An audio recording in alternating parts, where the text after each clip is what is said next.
This bastard goes on vacation again. He and Mooch, mooching off the damn system again. While these illegals are flooded, we've been invaded. You give me this office, and in turn, my fears, doubts, insecurities, foibles, need for sleep,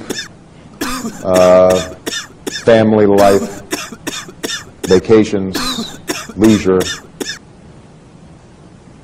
is gone. I mean, I am giving myself to you, and the American people should have no patience for whatever's going through your head, because you've got a job to do. And so how I think about it is that you don't make that decision unless you are prepared to make that sacrifice. But here we have Barack Obama about to go on a 15-day vacation in Martha's Vineyard. I believe they said a house is worth, I don't know, $12 million, $10 million, I don't know, something. It's a high-priced house. 10 to 12,000 square feet. What about global warming? All those plane rides in a big home like that, what about your carbon footprint? You're not worried about that? Killing Mother Earth? What are all these tree huggers gonna say about that? The president traveling. You want me to have a friendly, eco-friendly car, one of these little smart cars, this bastard's flying around on airplanes, sucking up all kind of fuel. Freaking outrageous. King Obama. Where's Nero?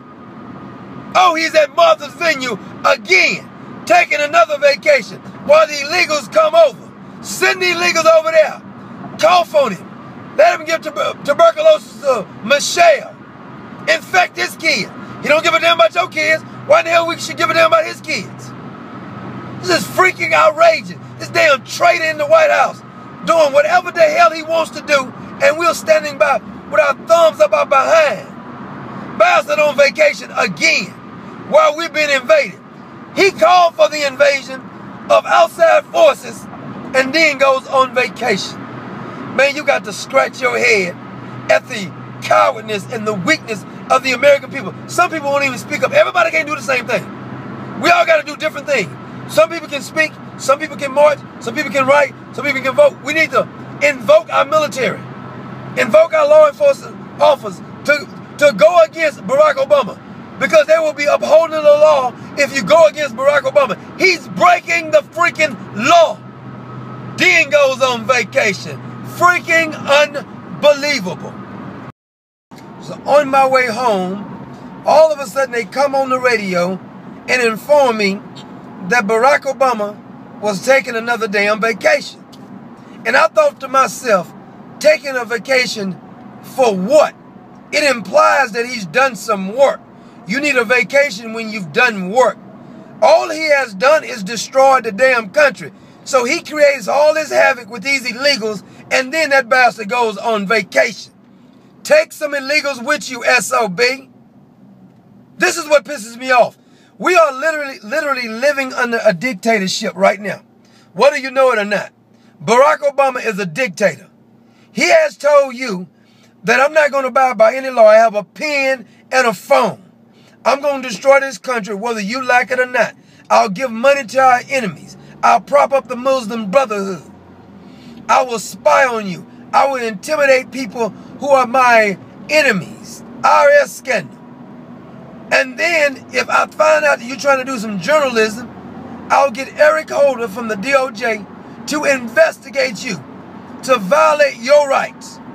Then I'm going to go on vacation. I want you just to ponder in your mind how scandalous this SOB is. Their purpose is to come to the United States and take over.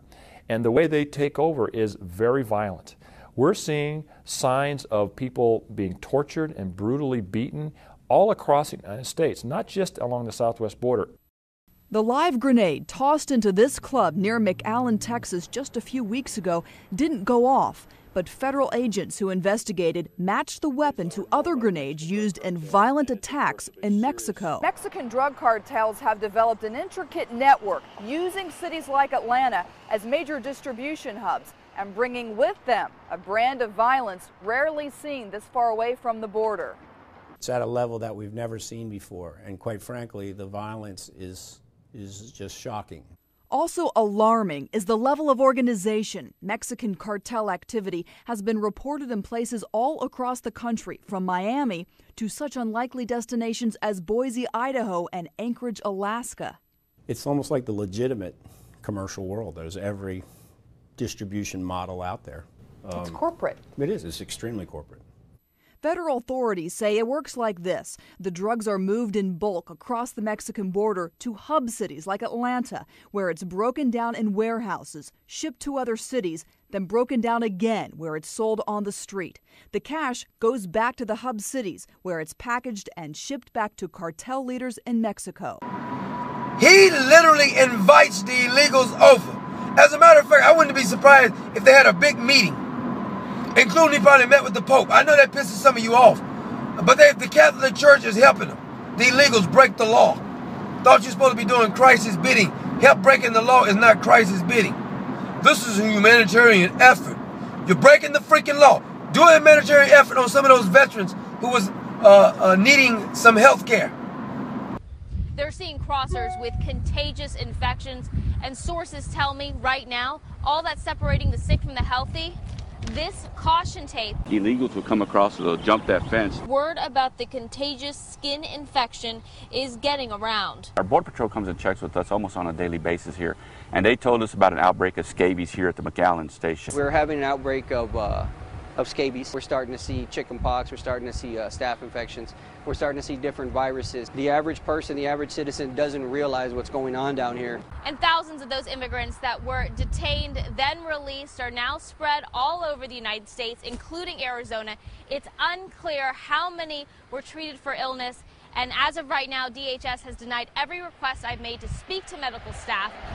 Here we have a man who creates all these damn scandals and then goes on vacation.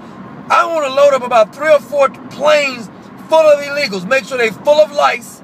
They got tuberculosis, hepatitis B, C, D, and all the alphabets. Drop their asses off over there with Barack Obama. I don't give a damn if they cough on him. He gets tuberculosis. Good for it. That's what he's trying to give to you. He invites these illegals over here knowing full well they're infected. By the way, we're broke. We're broke, but that bastard goes on vacation. Asks for $3.7 billion for the illegals. Then goes on vacation. They're giving illegals bus rides and plane rides and train rides, health care, checking them in the school system, finding their illegals. Now think about that. They are literally going and finding the illegals of the illegals. In other words, the illegals that we got living over here have some more illegals that need to find their family members, so they go fly to Guatemala, pick up a couple of illegals, teenagers, fly them back to their family members.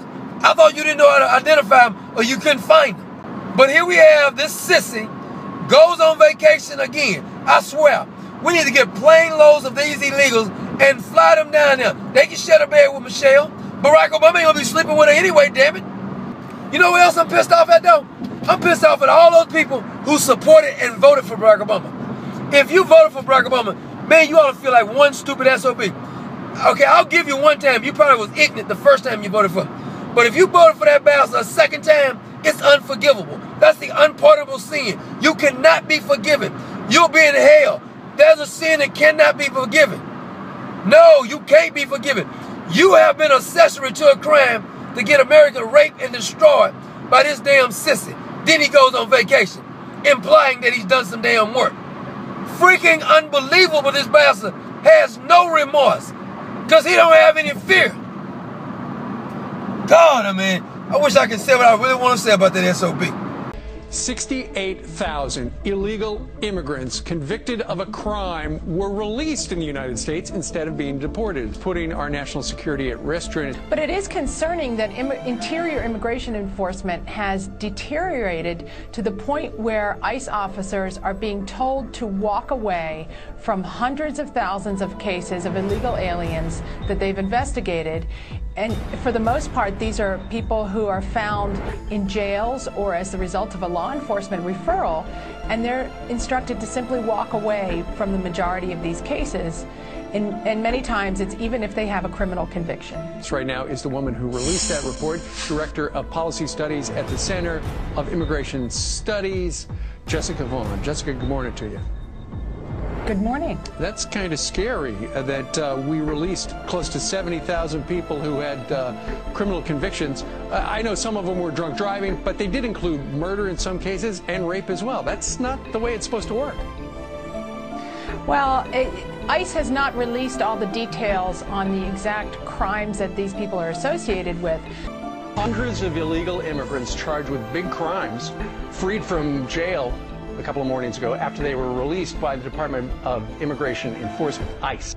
It was the best that the Department of Homeland Security could come up with in cost-saving measures is to release illegal alien criminals onto our streets and neighborhoods. Then I got to question the judgment of Secretary Napolitano, and I cannot believe that they would not run this up the ladder, up the chain, before releasing some people who I was told may have been high-level criminal aliens who are non-deportable, meaning they are so bad that their own countries didn't want to take them back. What if these were high-level criminals who would go out and commit another crime? Who would be responsible? What if somebody dies? Well, think of this, Gretchen. This is a federal government that has grown so big and so expensive that they would rather let criminals go than federal employees.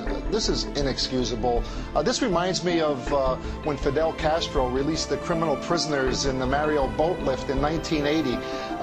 To go to that level, that this is the only cost savings we could do, is to put Americans at risk by any criminal alien, regardless of what the crime was, is inexcusable. Well, a bunch of them were released into the state of Arizona, where the governor there is Jan Brewer. She told Neil Cavuto this yesterday. We don't even know who they have released and what they have been charged with, and no one from the administration has contacted my Homeland Security Division. No one has contacted my office. No one has reached out, and obviously they don't know what the heck is going on because they didn't know anything about it either. Well, who's running this country?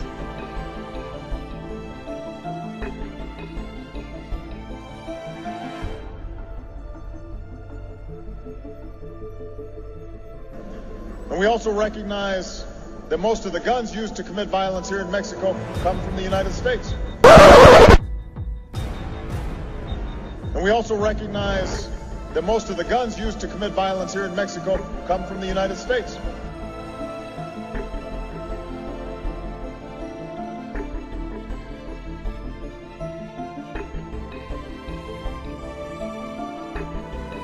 I think many of you know that in America our Constitution guarantees our individual right to bear arms.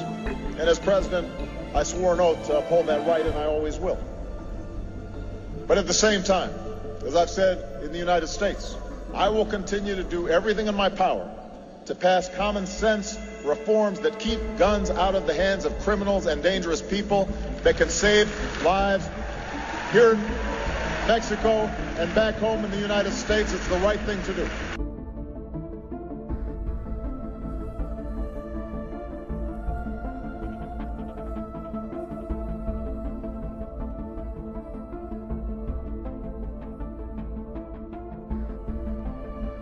Please visit the website, www.whateverhappenedtocommonsense.com. I also like you to visit Use Common Sense, damn it.